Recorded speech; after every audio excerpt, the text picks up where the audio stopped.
Ang tagal kong hinintay tong araw na to, Tita Norma. Masayang sabi ni Amor habang pinagmamasdan ng langit na ilang taon niyang hindi nasilayan na malaya. 10 taon, Tita. 10 taon kong hinintay ito. Ngumiti si Norma pero baka sa kanya mga mata ang kaba. Oo anak, sa wakas, natapos na rin ang paghihirap mo dyan sa loob. Teka, Tita, nasaan po si Dante? Mabilis sa tanong ni Amor sabay lingon sa paligid. Akala ko siya ang susundo sa akin. Bakit po kayo nandito? Sandaling natahimik si Norma at ibinaling sa ibang usapan. Nako, anak, ito na ba lahat ng gamit mo? Wala ka ba naiwan? Halika na, alis na tayo. Ngumiti lang si Amor at tumango. Hindi bale, makikita ko rin naman siya pag-uwi. Baka may inihanda silang sorpresa para sa akin. Bulong niya sa isip. Habang umaandar ito ang jeep, pinagmamasdan ni Amor ang mga daan. Puno ng pagbabago, bagong tindahan, bagong mukha. Para bang ibang mundo nang nilisan niya noon. At hindi mapigilan ng excitement sa kanya dahil ilang minuto na lang ay makikita at makakasama na niya ang kanyang pamilya. Pagdating sa bahay, nakangiti siyang tumindig sa labas ng bahay. Nakapikit habang nilalanghapan sariwang hangin. Ngunit paglapit niya sa gate, natigilan siya. May bagong kortina, may mga bagong paso, at sa loob ng bahay, may boses ng isang babae na tumatawag sa pangalan ni Dante. Tita, mahina niyang sabi. May bisita ba kami sa loob? Hindi na sumagot si Norma. Dahan-dahan lang nitong hinaplos ang balikat ng pamangkin. Amor, mahinahon niyang sabi. Halika na, pumasok na tayo sa loob. Bago pa man siya makasagot, bumukas ang pinto. At mula doon, lumabas si Danteng may hawak na tasa ng kape at sa tabi niya, si Tessie, ang matalik na kaibigan niya at minsang itinuring niyang kapatid. Napatayo si Tessie mula sa kinaupuan at nagulat sa pagdating ni Amor. Habang si Dante naman ay napatigil sa paghigop ng kape, nakatingin din kay Amor. Napahinto si Amor. Tessie? Bati niyang nakangiti. Ikaw pala, ang aga mo naman yatang bumisita. Nauna ka pa sa akin ha. Inihintay mo ba ako para salubungin? Masaya ako nagkita ulit tayo. Sambit niya at nilapitan pa niya para yakapin. Nanatiling nakatayo si Tessie at hindi umimik. Matapos yakapin si Tessie, ay tumingin ito kay Dante at marahan niyakap din. Mahal, hindi mo ba ako na-miss? Akala ko pa naman ikaw ang susundo sa akin doon. Ay, pero okay lang. Mahalaga magkakasama na ulit tayo. Sambit niya na may ngiti pa sa labi. Nasa na mga bata? Sumagot si Norma. Amor, nasa eskwelahan pa sila. Mamaya pang uwi nila. Ganun ba? Nako, kailangan ko na maghanda na makakain nila para magugulat sila at sigurado akong matutuwa sila dahil nandito na ako. Napansin niyang tahimik pa rin ang dalawa. Nag-ikot siya sa buong bahay at napansin na malaking pagbabago sa loob. Napansin din niyang ang litrato niya noon na nakadisplay ay wala na rin. At ang mas kinagulat ito nang pasukin niya silid nilang mag-asawa. Ibang-iba na. At ang nagpaiyak sa kanya ay ang ilang mga litrato ni Tessie at Dante na magkasama. Napaupo siya sa sahig, nanginginig at nagsimula ng humagulgol sa iyak. Ilan sandali pa'y lumabas siya upang harapin ang dalawa, bitbit ang litrato at pinamukha sa kanila. Ano to ha? May inahon pa niyang tanong sabay pakita ng litrato. Anong ibig sabihin nito? Umiyak siya ng umiyak habang sumisigaw. Agad naman ito nilapitan ni Norma at inalalayan. Pero sa halip na lapitan at sayuin ng asawa, malamig na titig ang ibinigay sa kanya. Wala ka nang dapat balikan dito, Amor. Mahinang sabi ni Dante. Patawarin mo ko, pero hindi ko na kinayang hintayin ka pa ang tagal mong nawala. May pangangailangan din ako. Ang hirap ng dinanas namin ng mga anak mo simula nang makulong ka. Walang iba nag-asikaso at nag-alaga sa amin, kundi si Tessie. Kaya... Tumayo si Amor at sinugod si Tessie. Kaya ano ha? Kaya ba sinamantala mo na wala ako? Para mapasa yung asawa ko, walang hiya ka? Tinuring kitang para ng kapatid. Hindi ko alam na may bala ka palang agawin ng binuo kong pamilya. Wala kang kasing sama, demonyo ka. Tinulak niya si Amor at lumaban siya. Ano ba? Lumayo ka nga sa akin. Bakit kasi lumaya ka pa? Pwede namang habang buhay mong pagdusahan ang kasalanan mo. At saka hindi mo alam, kinakahiya ka na ng mga anak mo, no? Mag-isip ka nga. Dapat nga magpasalamat ka pa kasi 10 taon mong nawala, may nag-alaga pa sa pamilyang iniwan mo. Matapang na sagot ni Tessie kay Amor. Lalong nagngalit si Amor at akma ng sasaktan si Tessie, pero mabilis itong inawat ni Dante at tinulak siya. Gumiti ng panalo si Tessie, ramdam ang pagkapanalo niya sa harap mismo ng dating kaibigan. Umalis ka na dito, Amor. Huwag ka na gumawa ng gulo. Ayoko na rin makita ng mga anak mo dahil para sa kanila, patay ka na. Nanlaki ang mga mata ni Amor dahil mas lalong nagpahina ng loob niyang narinig. Kaya niyang tanggapin ang panlolokong ginawa sa kanya ng kaibigan at asawa niya. Pero ang sarili niyang mga anak, iyon ang mas nakakasakit sa kanya. At doon, sa harap ng pintuang minsan naging tahanan niya, naramdaman ni Amor ang sakit na mas masahol pa sa kulungan. Hindi na siya bilanggo ng batas. Bilanggo na siya ng katotohanan. Pagsapit ng gabi, pansamantalang doon muna siya sa bahay ng kanyang tita Norma nakatira. Sa malitas-lid na inihanda para sa kanya, nakahiga si Amor, nakatingin sa kisame, gising na gising pa rin, kahit halos maghahating gabi na. Hindi ko pa rin lubos maintindihan, tita. Mahina niyang sabi habang nakatalikod. Paano nila nagawa sa akin yon? Kala ko, pamilya kami. Umupo si Norma sa gilid ng kama. Marangin na pulos ang buhok ng pamangkin. Anak, may mga taong kasing kapag natukso, kaya nilang talikuran kahit ang mga minamahal nila. Pero tita, si Tessie. Napahinto siya, napasinghap. Hindi na ibang turing ko sa kanya. Bakit niya nagawa sa akin to? Napaluha si Amor. Pinilit pigilan pero tuloy-tuloy ang pagbagsak ng luha sa unan. Habang nandun ako sa loob, gabi-gabi kong iniisip kung anong mali ang nagawa ko. Kung bakit ako ang pinili ng tadhana para magdusa. Pero ngayon, naiintindihan ko na. Tahimik lang si Norma, pinakikinggan ang bawat salitang puno ng pait at pagsisisi. Na minsan, hindi mo kailangang habulin ng katotohanan. Patuloy ni Amor, halos pabulong. Kasi alam kong darating yung oras ng katotohanan mismo ang hahabol sa kanila. Tumayo si Norma at inayos ang kumot ni Amor. Tumahan ka na at matulog ka na, anak. Huwag kang mag-alala. Gagawa ako ng paraan para makausap ang mga anak mo. Magpahinga ka na at magpalakas pa. Tumango si Amor, ngunit bago siya pumikit, marahan niyang pinagdikit ang mga palad at nagdasal ng taimtim. Panginoon, alam mo kung gaano ako nasasaktan ngayon. Pero sa kabila ng lahat, salamat pa rin dahil binigyan mo pa ako ng pagkakataong mabuhay muli. Hindi ko hihilingin gantihan sila. Pero ipakita mo sa kanila ang katotohanan. At kung ito man ang simula ng bagong yugto ng buhay ko, Panginoon, tulungan mo akong bumangon. Pangako, babawi ako at pananagutin kong totoong may sala. Pagkatapos ng dasal, pumikit na si Amor habang patuloy ang pagpatak ng luha sa kanyang mga pisngi. Sa dilim ng gabi, sa unang pagkakataon, matapos ng 10 taon, may apoy na muling sumiklab sa kanyang puso. Hindi ng galit lamang, kundi ng paninindigan. Ang gabing yon na naging simula ng bagong Amor, ang Amor na hindi na biktima, kundi lalaban para sa sarili. Makalipas ang mahigit 3 buwan, unti-unti nang nasasanay si Amor sa bago niyang buhay. Hindi na siya sanay sa magarang damit o sa mga simpleng ginhawang dati ay normal lang sa kanya. Ngayon, bawat umaga'y gigising siya bago mag-alas 7, mag-aayos ng uniform at papasok sa fast food chain kung saan siya nagtatrabaho bilang crew. Minsan sa gitna ng ingay ng kusina, naririnig pa rin niya ang boses ni Dante, ang tawanan nila noon, ang mga pangarap na sabay nilang binuo. Ngunit kapag sumagi yun sa isip niya, napapailing na lang siya at paulit-ulit na sinasabi sa sarili. Tapos na yun, Amor. Hindi mo na kailangang balikan. Pagkatapos ng 3 buwan, natuto siyang ngumiti kahit pagod. Natuto siyang magpasalamat kahit masakit. At higit sa lahat, natuto siyang mamuhay nang hindi kailangang banggitin ang kanya nakaraan.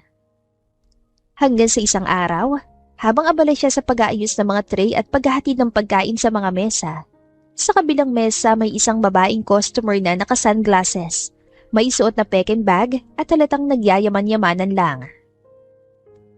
Miss, pwedeng pakidagdagan ng ketchup to? Malamig na sabi ng babae, hindi man lamang tumitingin sa kanya. Sandali lang po, ma'am.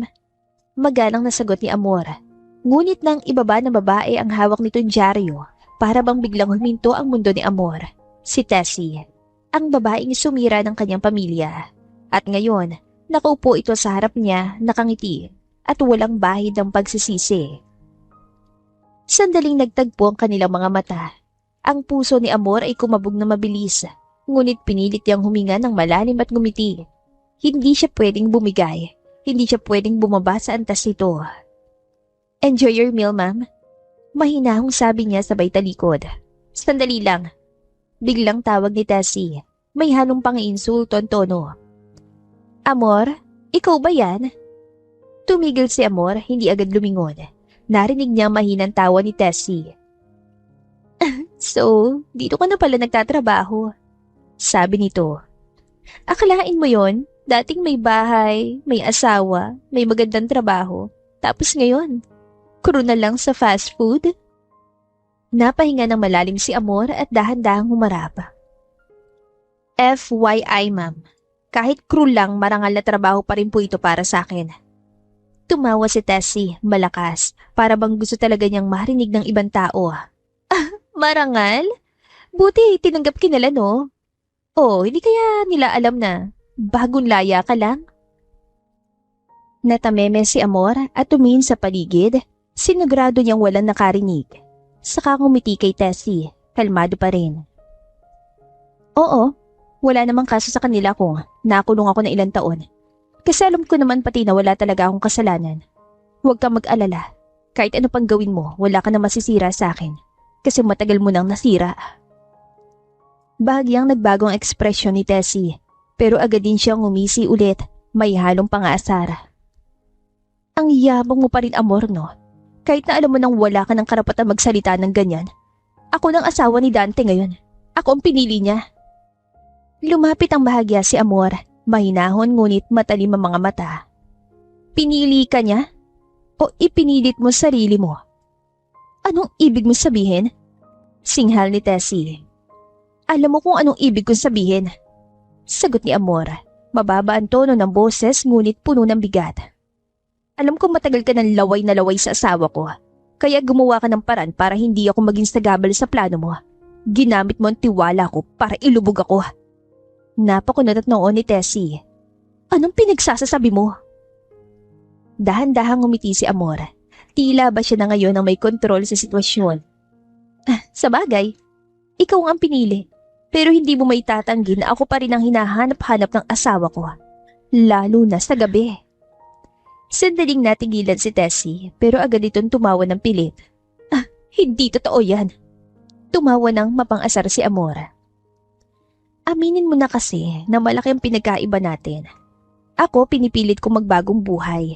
Sagot ni Amor. Dahan-dahang nilapitan ng mesa.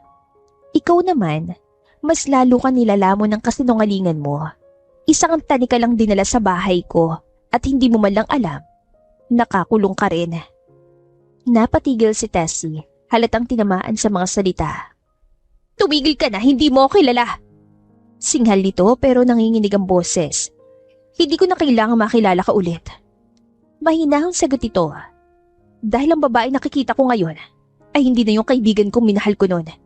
Isa ka ng estrangherang uhaw sa paghanga at kahit anong gawin mo, Tessie, hindi mo mahihigitan ng katulad ko.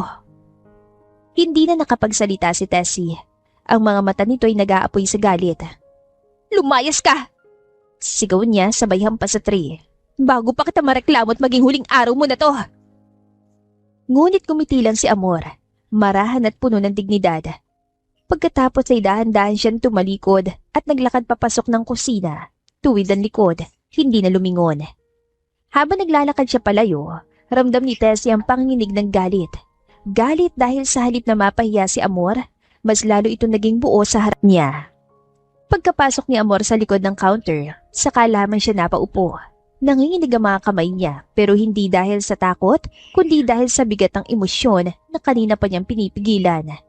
Dahan-dahan niyang inilabas ang malalim na buntong hininga, sabay tulo ng luha. Sa isip niya, paulit-ulit niyang sinasabi, Hindi pa tapos to. Magbabayad ka rin, Tessie. Magbabayad ka rin. At sa loob ng kanyang dibdib, muling sumiklab ang apoy, hindi ng galit lamang, kundi ng paninindigan. Alam niyang darating ang araw na ang hustisya ay muling kakampi sa kanya. At kapag dumating ang araw na yon, hindi na siyang babaeng tinapakan siya dahil siya na ang babangon.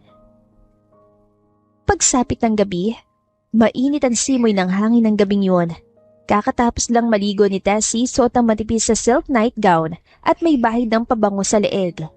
Habang suklay-suklay ang kanyang buhok sa harap ng salamin, muling sumagi sa isip niyang ekstenang naganap kanina sa fast food ang matinding sagutan nila ni Amor kanina at ang mga salitang binitiwan nito bago siya umalis. Kahit pa ikaw ang pinili niya, Tessie, hindi mo mapapantayan ang katulad ko. Napakuyom ang kamao ni Tessie. Halos mabali ang hawak niyang suklay. Hindi ko hayaang isipin niya mas magaling at mas kaakit-akit pa rin siya kaysa sa akin. Bulong niya sa sarili.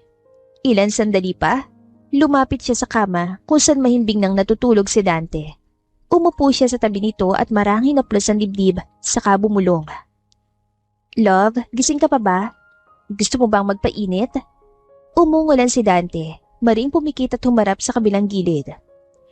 Tessie, pagod ako. Maaga pa ako bukas. Matulog ka na rin. Hindi siya sumagot. Sa halip, muli niyang hinaplos ang braso nito at sinubukang halikan sa pisngi. Pero bigla itong napabalikwas. Marahang itinulak siya palayo. Tessie, please, matulog na tayo. Doon na kumulo ang dugo ni Tessie. Tumindig siya, nalilisik ang mga mata, at sa isang iglap ay hinampas niya ito ng unan. Baka nga tama siya. Baka nga hinahanap-hanap mo siya at hindi akong kailangan mo. Napatingala si Dante, gulat at inis. Ano? Ano na namang pinagsasabi mo dyan? Huwag ka na magpanggap. Alam ko naman na hinahanap-hanap mo pa rin si Amor, hindi ba? Kanina pa kita nilalambing, pero hindi mo ako matignan. Baka nga sa isip mo siya pa rin ang kasama mo, hindi ako. Napahawak si Dante sa sentido. Halatang napupuno, kaya sumigaw na siya. Tigilan mo nga ako, Tessie. Kung gusto mo makipag-away, maghintay ka ng umaga. Hindi mo ba naiintindihan? Pagod ako. Bakit hindi mo na lang siya balikan ulit? Para hindi ka na nahihirapan dyan. Tumayo si Dante, galit na galit. Wala kang karapatang banggitin pang pangalan niya sa bahay na to. Ano pa bang gusto mo? Pinalis ko na siya dito, Tessie. Ramdam ang bigat ng hangin. Pareho sila natigilan si Dante. Huminga ng malalim at kinuha ang kanyang cellphone at wallet si Tessie. Hindi makakilos, tila binuhusan ng malamig na tubig. At lumabas si Dante. Malakas ang pagkalabog ng pinto. Naiwan si Tessie, nanginginig sa galit at takot. Hindi mo ako pwedeng iwanan, Dante. Ako ang pinili mo. Ako! Ngunit wala na siyang marinig kundi ang tunog ng makina ng sasakyan sa labas. Napaupo si Tessie sa sahig, tinakpan ang mukha. At sa gabing yon, parehong hindi nakatulog ang dalawang taong minsang nagkasalang isa sa kanila ay nagsisimulang magsisi. At ang isa, nagsisimulang matakot sa katotohanang paparating.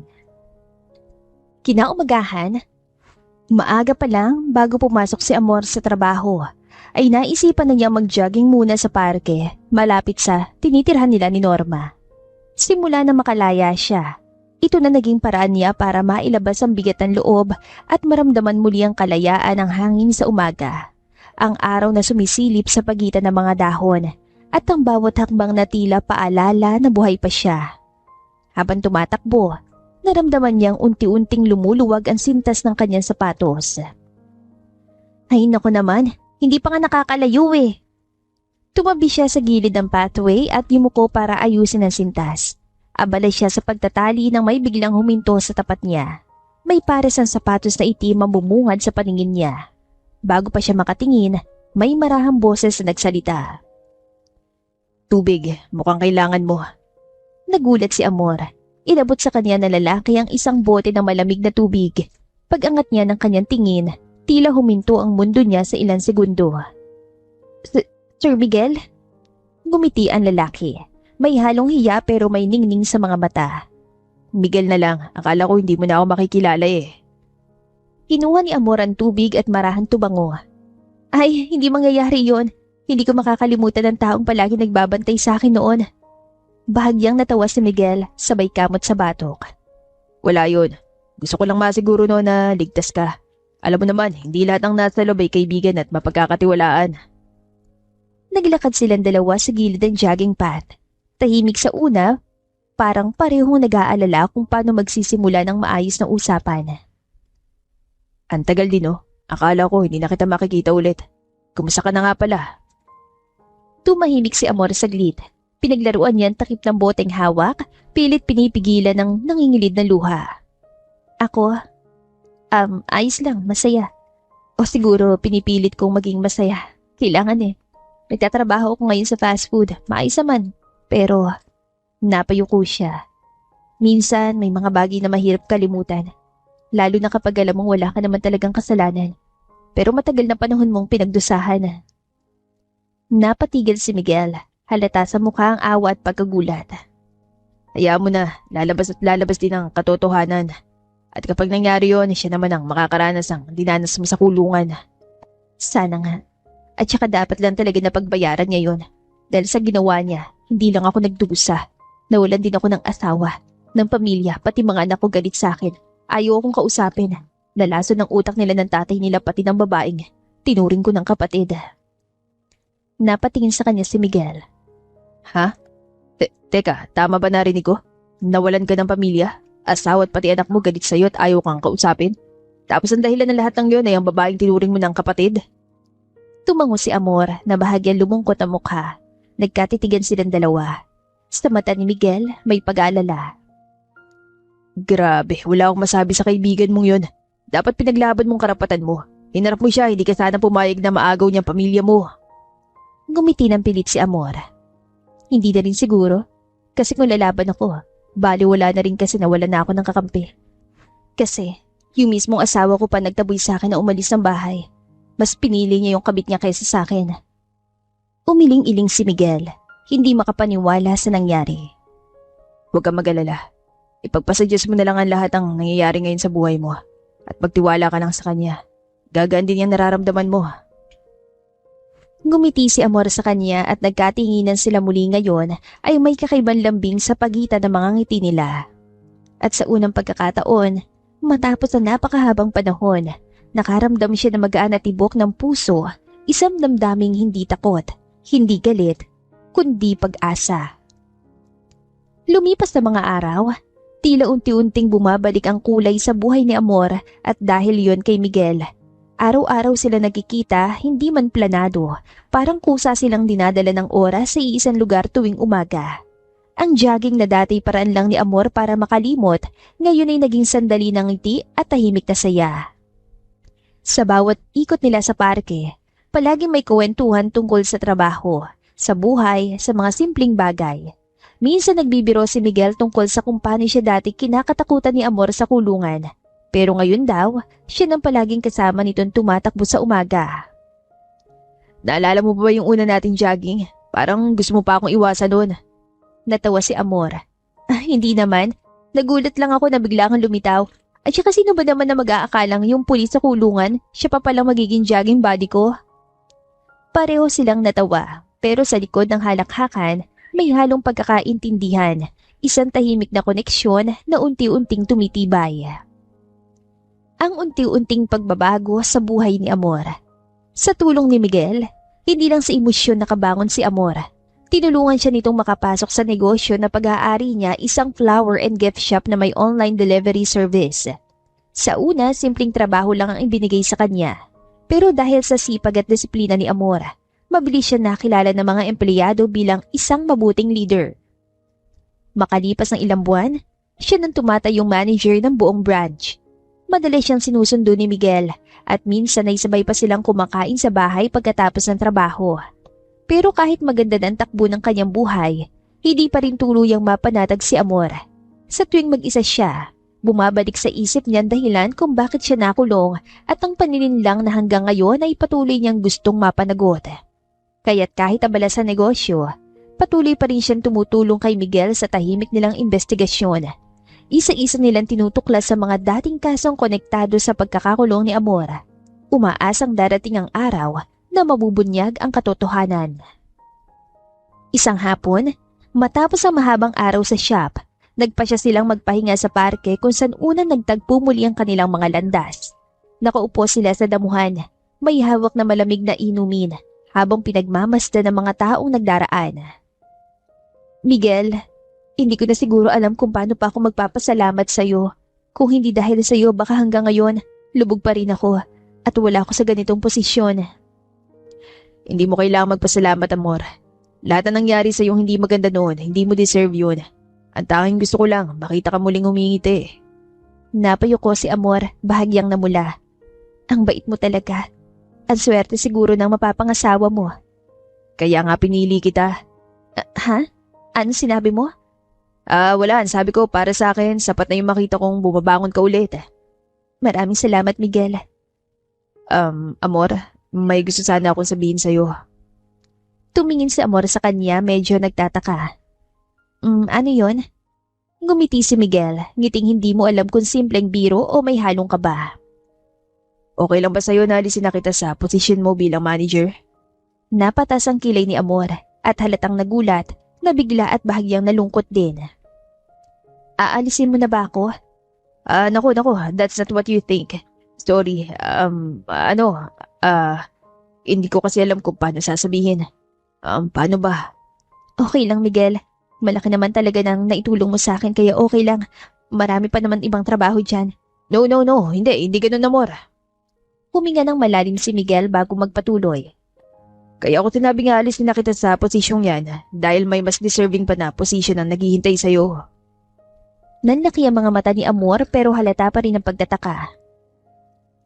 Hindi ko naiintindihan, Miguel.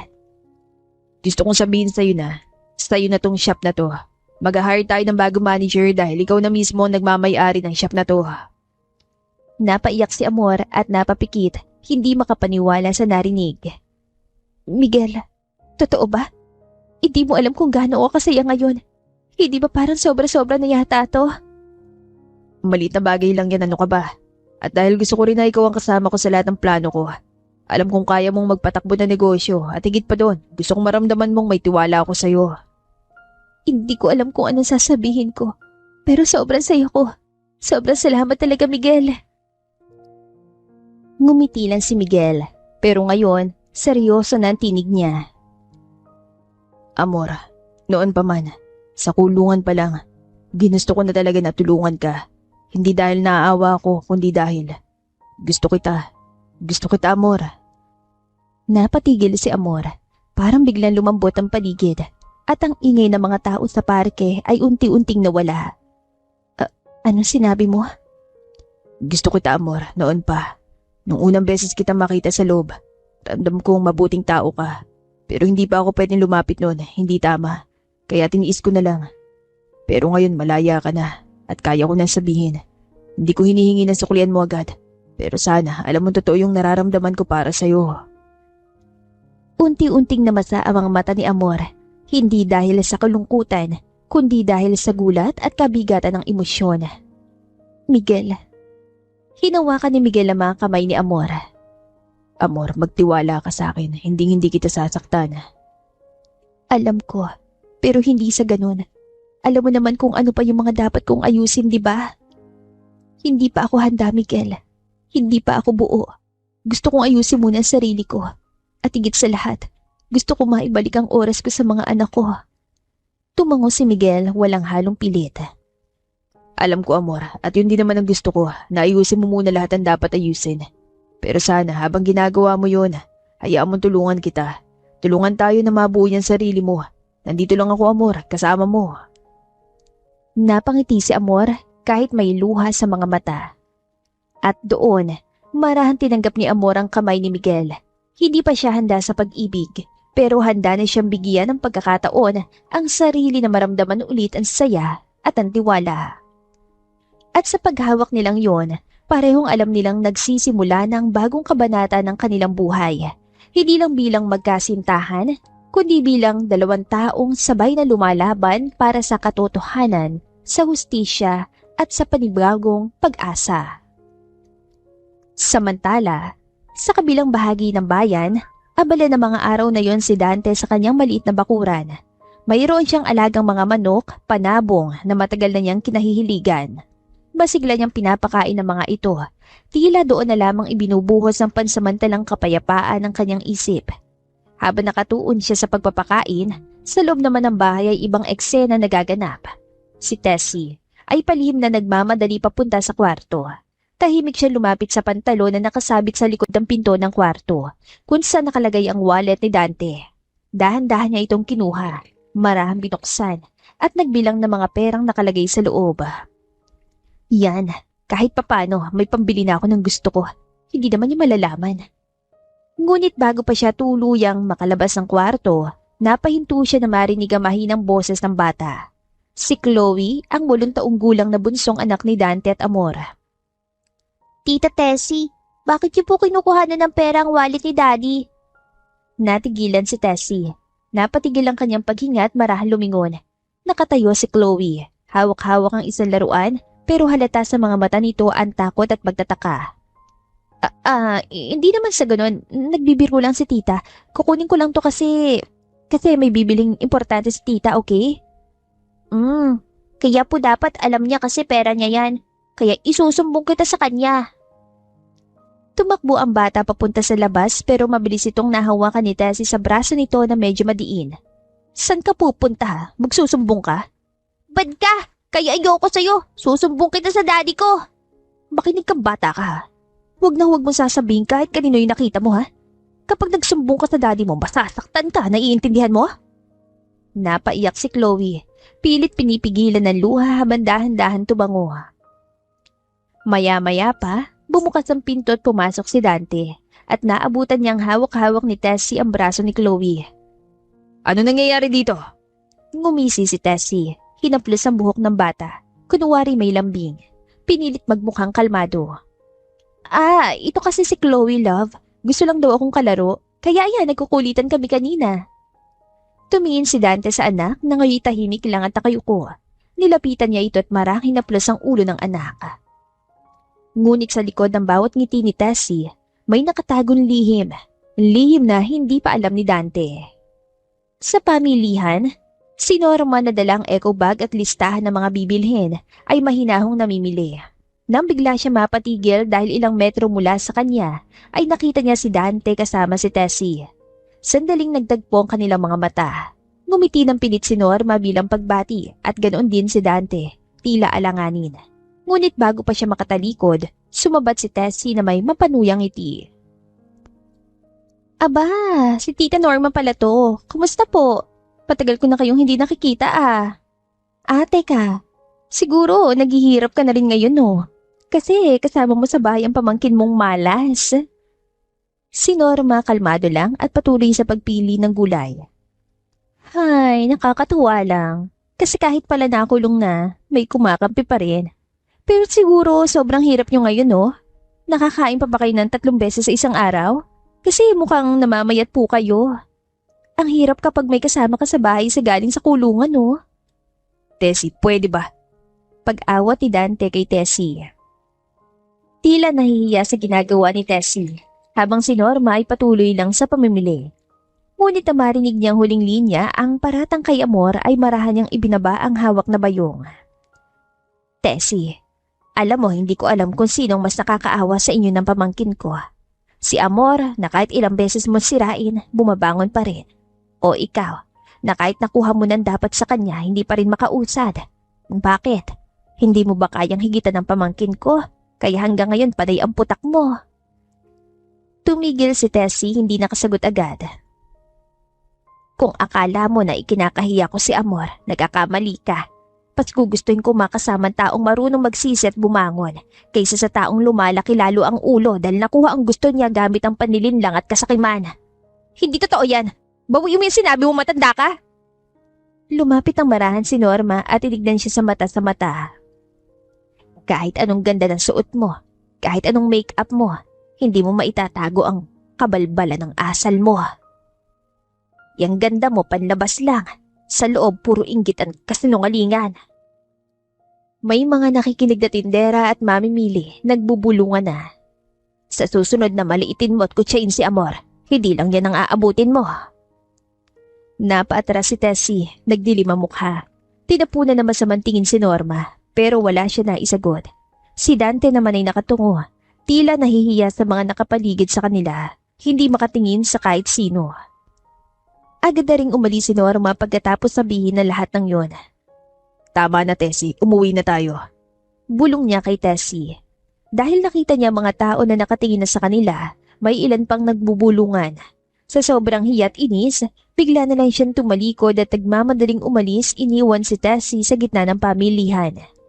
Habang si Tessie ay nagangalit pa rin sa galit at pinagbalingan ng mga taong nakatingin sa kanya. Anong tinitingin-tingin niyo dyan? Alis!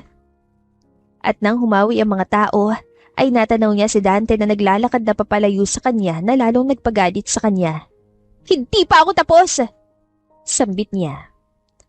Pag-uwi ni Norma sa bahay, habang nag-aayos sa mga pinamili sa kusina, ikinuwento niya kay Amor ang nangyari sa pamilihan kanina.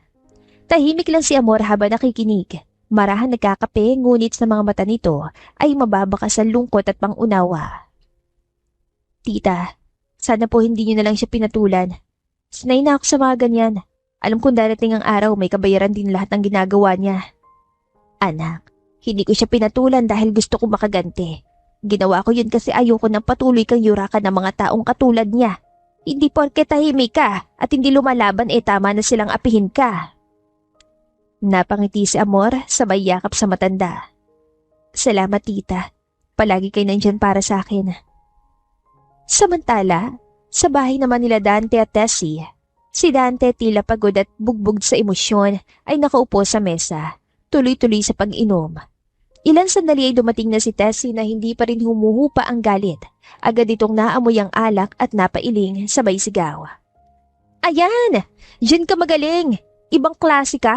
Hindi mo man lang ako nagawang ipagtanggol kanina sa matandang hukuluban na yon? Tahimik lang si Dante, walang imik. Patuloy lang sa paglagok ng alak. Lalong nagitngit si Tessie at nilapitan na ito. Wala ka talagang kwenta. Kahit anong gawin ko, ganyan ka pa rin. Para ka walang pakialam sa akin.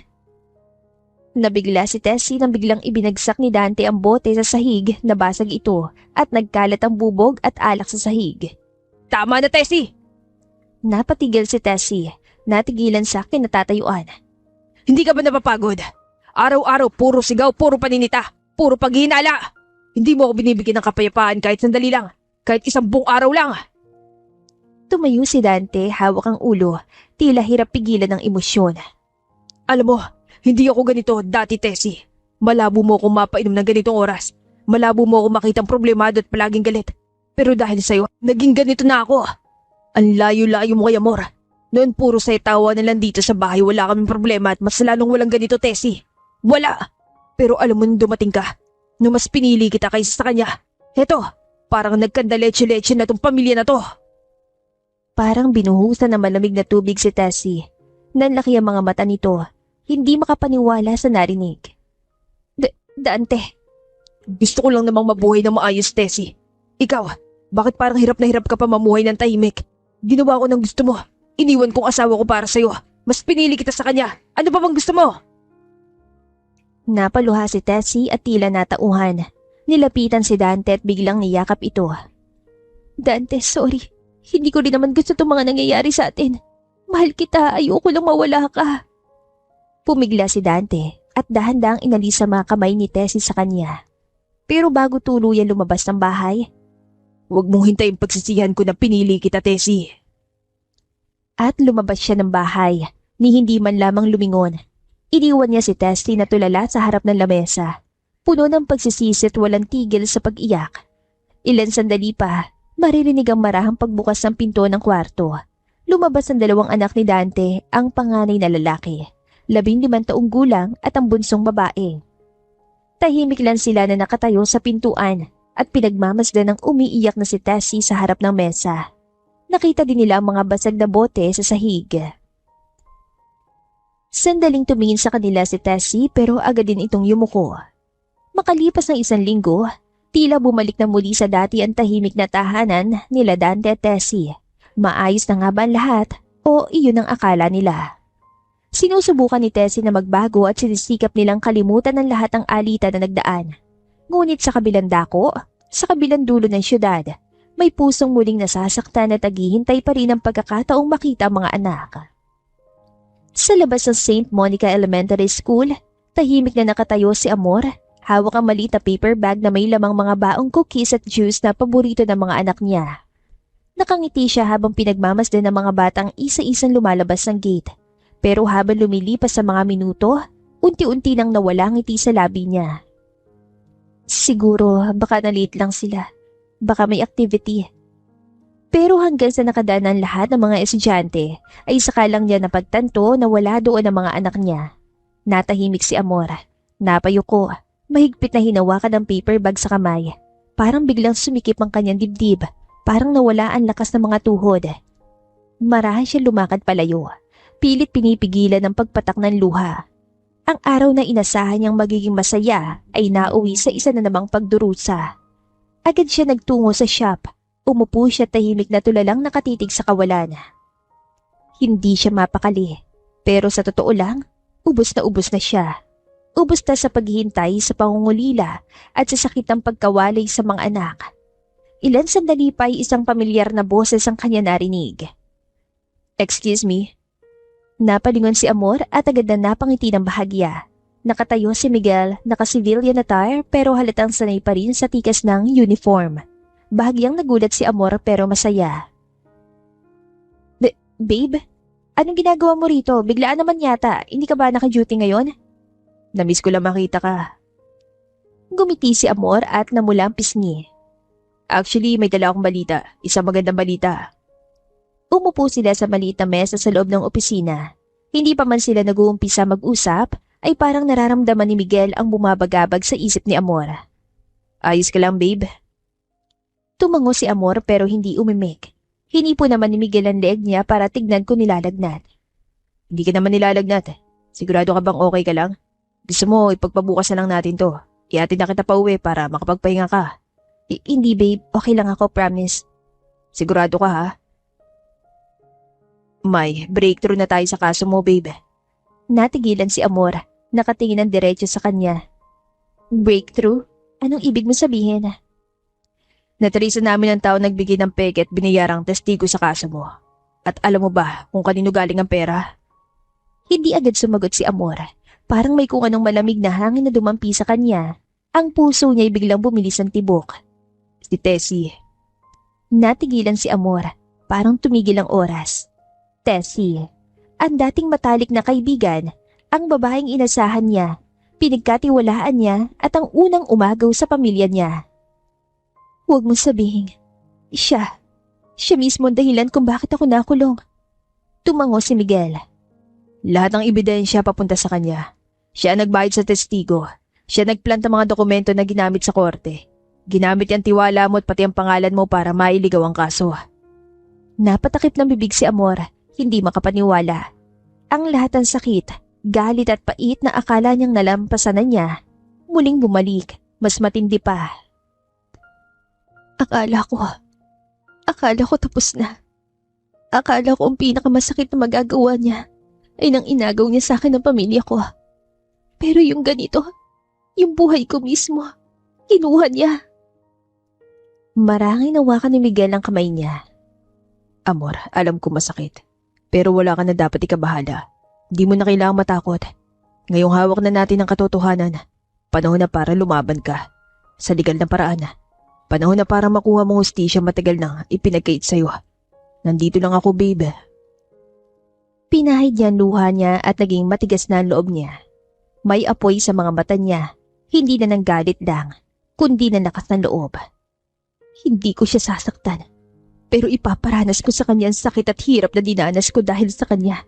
At kahit 10 taon na akong kinulong niya, mas malaya ako ngayon. Isa sa kanya. Wala akong ibang babawiin sa kanya kundi ang mga anak ko. Gumiti si Miguel, may halong paghanga. Yan ang Amor na kilala ko. Yung babae na kahit ilang beses mong ibagsak, babangon pa rin. Sa labas, unti-unti nang bumababa ang araw at ang dating babaeng bugbog sa kasinungalingan, ngayon unti-unting nagiging simbolo ng katotohanan at hustisya. Gabi na ng mga oras na yon at sa loob ng silid nila Dante at Tessie, maririnig ang malambing na tawanan at mahihinang bulungan. Nakayakap si Tessie kay Dante, nakasandal sa balikat nito habang pareho silang nanonood ng lumang pelikula sa TV. Tila payapa ang lahat at tila bumalik ang sigla sa kanilang relasyon. Alam mo love, minsan iniisip ko, buti na lang hindi mo ko sinukuan. Kung ibang lalaki siguro, iniwan na ako. Ngumiti si Dante at hinaplos ang buhok niya. Ang mahalaga nagbago ka. Lahat naman tayo may pagkukulang, hindi ba? Tumingin sa kanya si Tessie may halong emosyon. Salamat ha, kasi kahit ang dami kong pagkakamali, nandyan ka pa rin. Pangako, hindi ko nasisirain to. Hinalikan niya si Dante sa labi hanggang pababa sa leeg at nag-umpisa silang painitin ang gabing yon. Ngunit sa mainit na halik na yon ay may lihim pa ring hindi kayang itago ni Tessie. Isang lihim na handa ng sumabog sa sandaling hindi niya inaasahan. Habang patuloy sila nagpapainit, biglang tumunog ang telepono sa mesa na katabi ng kama nila. Nagulat silang pareho at sandaling natigilan. Pero muling nagpatuloy si Tessie. Pilit pinipigilan si Dante na sagutin ang telepono. Mamaya na yan, love. Pero nilingon pa rin ni Dante ang telepono, saka tumayo para sagutin yon. Hello, sino to? Maya-maya may mabigat, kalmado pero kakaibang boses na sumagot. Good evening, sir. Pasensya na po sa abala. Gusto ko lang kumpirmahin kung dyan nga po ngayon nakatira si Tessie Salvacion. Napakunot noo si Dante. At bago pa makapagtanong si Daniel, pinabaan na siya ng tawag.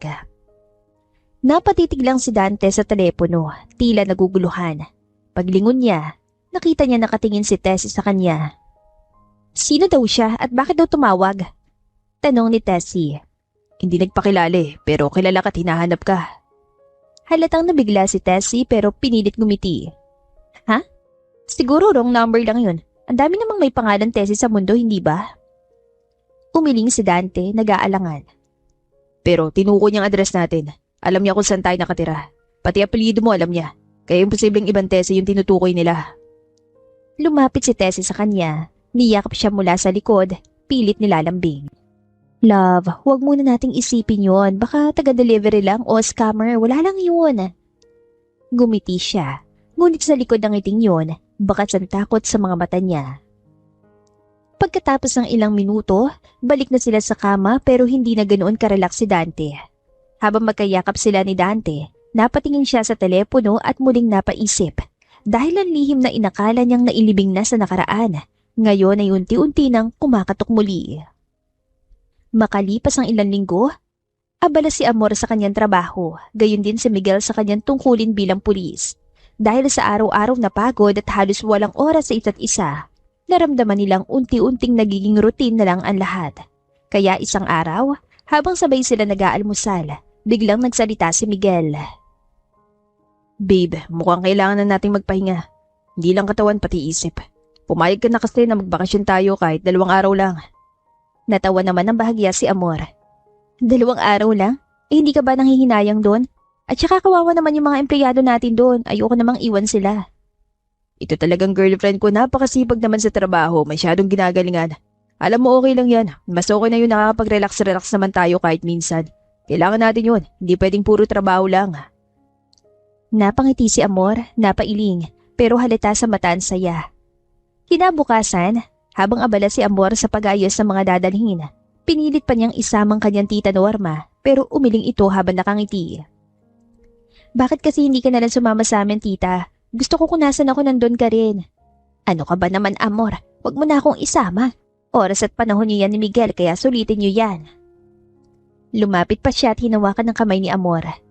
Hindi araw-araw may taong gaya ni Miguel handang ipagtanggol ka. Alagaan mo yung pagmamahal na yan ha. Masayang-masaya ako para sa inyong dalawa. Ngumiti si Amor at mahigpitan niya kapantiyahin.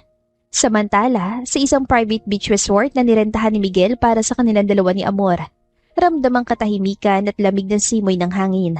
Walang ibang tao, walang ingay, tanging hampas ng alon lang ang maririnig. Pagdating nila, agad silang sinalubong ng malawak na tanawin ng dagat, ang kulay asul na tubig, at ang ginintuan liwanag ng araw na unti-unting lumulubog. Sa tabi ng dalampasigan, magkasabay sila naglakad. Ang kanilang mga paay lumulubog sa buhangin habang ang hangin ay banayad na humahaplos sa kanilang balat. Nakatingin si Amor sa dagat, may ngiti sa labi.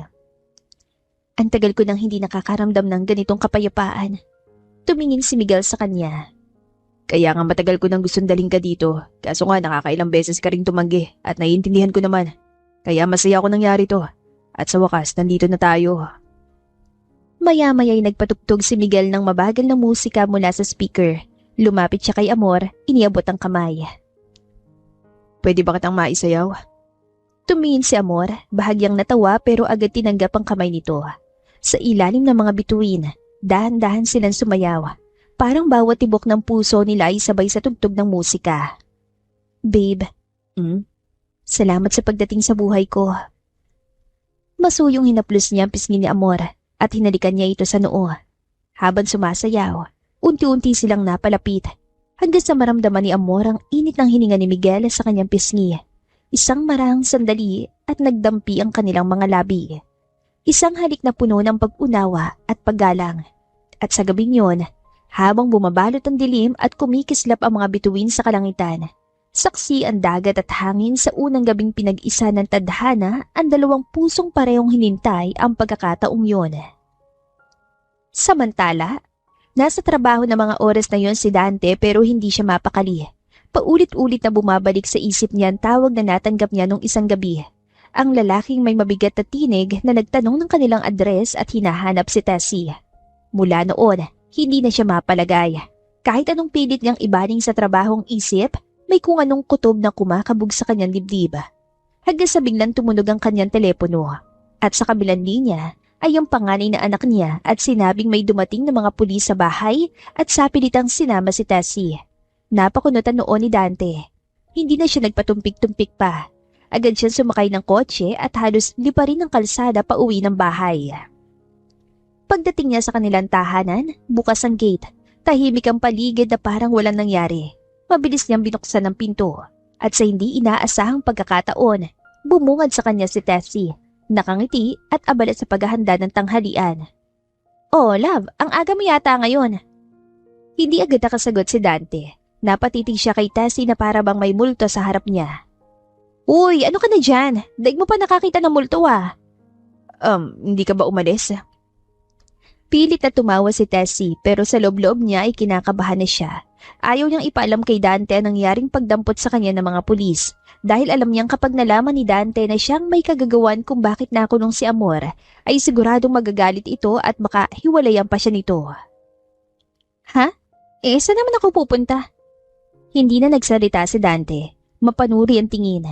Tila hinihintay niyan si Tessie mismo magsabi sa kanya ng totoo. Habang kumakain sila, ramdam ni Dante ang bigat ng katahimikan sa pagitan nila. Ang bawat kutsarang tumatama sa plato ay tila tunog ng hinala. Si Tessie naman, pilit pinapakalban sarili. Ngunit baka sa mga kamay niya ang bahagyang panginginig. Nang matapos silang kumain, umupo si Dante sa sala at matagal nang nakatingin sa kawalan. Habang si Tessie naman ay abala kunwari sa paghuhugas ng plato, ngunit sa bawat tingin niya sa salamin ng bintana, kitang-kita niya sa refleksyon ang masamang titig ni Dante mula sa likuran. At sa katahimikan ng hapon na yon, pareho nilang alam na may lihim na kailangang mabunyag at oras na lamang ang magpapasya kung sino ang unang aamin. Makalipas ang ilang buwan, isang sobra nakita niya nakasingit sa gate ng bahay nila. Nakaramdam ng malakas na kabat-tibok ng dibdib si Dante. Ang mga kamay niya ay nanginginig habang dahan-dahang binabasa ang dokumentong hawak niya.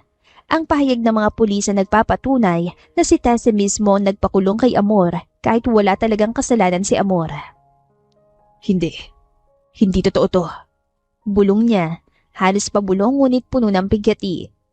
Ilang beses pa ulit niyang binasa ang report ngunit pareho pa rin ang laman. Ang babaeng minahal niya, ang babaeng pinili niyang ipalit kay Amor. Yun palang mismong dahilan kung bakit naghirap at nasira ang buhay ng dating asawa niya. Nang mga oras na yon ay umalis si Tessie upang mamili. Napahawak siya sa ulo. Ang mga matay namumula at ang dibdib ay tila pinupunit ang bigat ng pagsisisi. Anong nagawa ko? Ano nangyari sa akin? Pagkalipas ng ilang minuto, nang kumalma siya kahit kaunti, ay agad niyang pinaharurot ang kanyang sasakyan patungo kina Amor. Determinado siyang humingi ng tawad. Umaasang kahit na papano ay mapatawad pa siya ng babaeng minsan niyang sinira. Ngunit pagdating niya sa bahay nila Norma, wala doon si Amor. Nagulat si Norma na makita si Dante. "Oh Dante, anong ginagawa mo rito?" Mabilis ang boses ni Dante, bakas ang pagkataranta. Nasaan si Amor? Kailangan ko siya makausap ngayon na. Napabuntong hininga si Norma. Wala siya rito. Maaga silang umalis dahil may mahalaga silang gagawin. Kung gusto mong malaman, bumalik ka ngayon sa bahay mo para maabutan mo sila sa bahay mo. Hindi na natapos si Dante ang tanong. Mabilis siyang tumakbo pabalik sa sasakyan. Hindi inalinta ng ingay na makina o ang mga matang nagmamasid. Pagdating niya sa kanilang tahanan, baka sagad sa paligid ang kaguluhan. May mga pulis na nagkalat, mga kapitbahay na nagkukumpulan, at mga bulungan na parang mga sibat na tumatama sa kanyang pandinig. Yung babae, yun daw yung totoong may kasalanan. Ay, di ba siya yung pinalit sa dating asawa? Grabe, ang kapal ng mukha. Niloko pala yung lalaki. Habang papalapit siya, lalo niya naririnig ang tunog ng posas at doon niya nakita si Tessie, umiiyak, pinapalibutan ng 2 pulis, habang dahan-dahang inaalalayan papunta sa sakyan. Ang mukha nito ay maputla, ang mga matay puno ng takot at pagsisisi. Pagkakita kay Dante, tumigil ito sandali at tinitigan siya. Ngunit hindi makagalaw si Dante, parang natuyuan siya ng boses. Ang mga salitang gusto lumabas ay natabunan ng lungkot. Pinanood na lang niya habang dinadala si Tessie sa sasakyan hanggang sa tuluyang mawala ito sa paningin niya. Paglingon niya sa likuran, natanaw niya si Amor nakatayo at sa tabi nito ay ang kanilang mga anak kasama si Miguel. Tahimik lang si Amor. Hindi galit, hindi masaya. Bagkus ay mapayapa.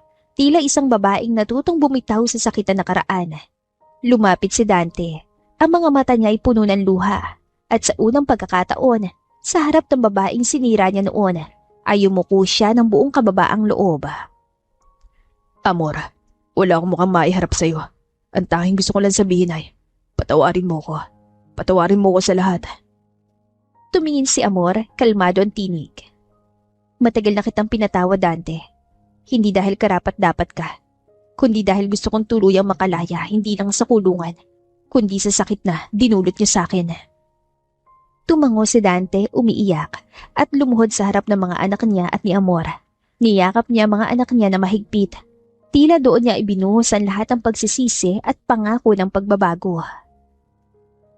At habang lumalayo sina Amor at Miguel, kasama ang mga bata, magkahawak kamay at may mga ngiting may kapanatagan. Haramdam ni Amor sa wakas ang hustisyang matagal niyang hinintay at ang pagpapalaya sa sarili na higit pa sa anumang korte o sentensya.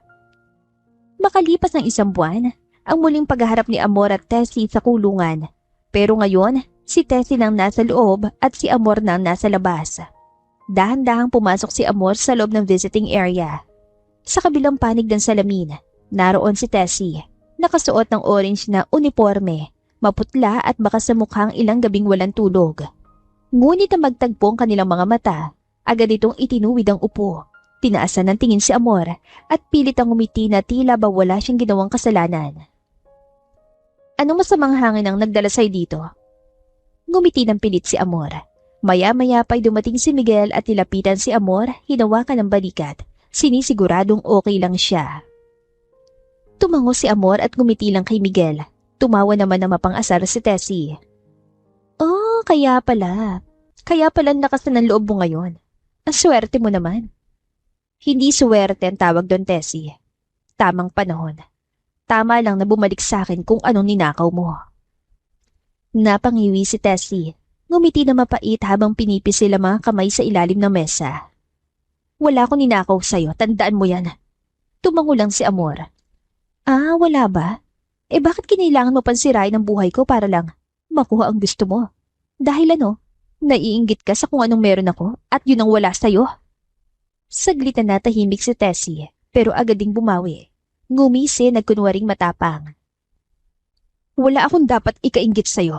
Akin si Dante. Inago mo lang siya sa akin. Tinitigal lang siya ni Amor saka ngumiti. Sayo na. Huwag kang mag-alala. Matagal ko na siyang binasura at ang mga anak ko lang ang kailangan ko. Kaya nga hindi na ako nagtaka na ikaw yung pinalit niya sa akin eh. Kasi pareho kayong basura. Tumayo si Amor at bago tuluyang umalis ay nilingon niya si Tessie ng huling beses. Hangad ko pa rin na balang araw. Matutunan mong patawarin ang sarili mo.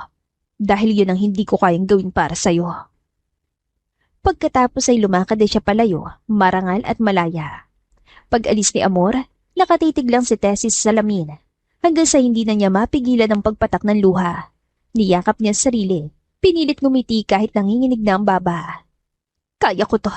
Hindi ako talunan. Hindi ako basura. Ngunit pagdating ng gabi, sa katahimikan ng selda, doon bumuhos ang lahat ng pinipigilan luha niya. Hindi na niya kayang itago sa sarili na natalo siya, hindi lang sa laban kundi sa konsensya. Isang linggo ang lumipas, isang lalaki ang dumating upang dumalaw si Dante. Pagkakita ni Tessie sa kanya, muling sumiglang kanya mga mata. Agad siyang tumakbo palapit sa salamin at halos hindi maitago ang tuwa. Dante, akala ko kinalimutan mo na ako. Salamat at bumalik ka. Ngumiti si Dante pero malamig ang titig. Walang halong lambing o pag-asa. Hindi ako dumalaw dito para kamustahin o alalahanin ka. Nandito ako para sa isang dahilan lang. Napakunatan noon ni Tessie. Anong ibig mo sabihin? Huminga ng malalim si Dante at saka tumitig ng diretso sa kanya. Para sabihin na ito ng una't huli kong pagdalaw sa'yo. Parang binuhusan ng malamig na tubig si Tessie. Nanginig ang labi at agad siya napaiyak. Umiyak siya tagmakaawa. Dante, huwag mo naman gawin sa akin to, please. Huwag gayon, Dante. Huwag mo kong iiwan ng ganito.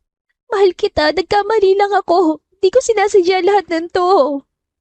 Tumayo si Dante at sa malamlam niyang boses ay kanyang sinabi. Sinira mo ang buhay ko, Tessie. Nagsisisi akong pinagpalit kong pamilya at ang asawa ko para sa'yo. Hindi na siya lumingon pa. Habang tinatawag siya ni Tessie, lumakad siya palayo, hanggang sa tuluyang maglaho sa likod ng pinto. Sumisigaw at umiiyak ng buong lakas si Tessie. Dante! Dante, bumalik ka! Huwag mo akong iwan! Patawarin mo ako, Dante! Ngunit ang sagot sa kanyang mga sigaw ay katahimikan. Wala ng Dante, wala ng pag-asa. Ang natira na lang ay mga pader ng selda at ang bigat ng kanyang sariling konsensya. Doon siya muling bumagsak, luhaan, nag-iisa. At sa unang pagkakataon sa buhay niya, aminado siyang talunan siya. Makalipas ang 1 taon, ang dating madilim na yugto ng buhay ni Amor ay napalitan ng liwanag at bagong simula. Sa loob ng isang puting simbahan, habang pinapagitnaan ng mga bulaklak at musika ng himig pangkasal, nakatayo si Amor sa harap ng altar, suot ang magandang puting gown. Sa tabi niya, ang lalaking minsan ay naging sandigan sa gitna ng unos ni Miguel. Ang pulis na minsan tumulong sa kanya upang makamit ang hustisya. Habang nagsisimulan seremonya, ramdam ni Amor ang katahimikan ng paligid at tila naririnig pa rin niya sa hangin ang mga alaala na nakaraan. Pero ngayon, hindi na ito masakit. Ngayon, mga paalala na lamang ito ng mga aral na kailanman ay hindi niya malilimutan. Habang pinapahayag ng pari ang basbas ng kasal, tumulo ang luha ni Amor, hindi dahil sa sakit, kundi dahil sa kaligayahang matagal niyang inantay. Sa labas ng simbahan, habang naglalakad silang mag-asawa sa gitna ng mga bulaklak at halakhak na mga bisita, tumigil sandali si Amor at tumingala sa langit. Sa isip niya, tahimik niyang binigkas. Salamat, Panginoon, sa lahat ng sakit. Salamat po sa mga taong nasa likod ng lahat ng ito. At maraming salamat po sa lalaking nasa tabi ko ngayon. Sa kabilang dako, sa kulungan, si Tessie ay nananatiling tahimik. Hindi na siya dating palaban. Tahimik niyang binabasa mga librong iniwan ni Amor noon. Mga librong may nakasulat na mensahe sa pahina. Ang kapatawaran ay hindi regalo, kundi ito ay regalo para sa sarili mo. Muling pumatak ang luha ni Tessie, ngunit sa unang pagkakataon, ito'y luha ng pagsisisi at pagnanais magbago. Sa buhay, may mga taong kailangang mawala upang mas matutunan nating pahalagan ang ating sarili. Ang tunay na tagumpay ay hindi nasusukat sa kung sinong nanalo sa laban, kundi sa kung sinong natutong magpatawad at tumayo muli. At dito na po nagtatapos ang ating kwentong pag-ibig. Maraming salamat po sa pakikinig. To God be the highest glory. Hanggang sa muli. Paalam!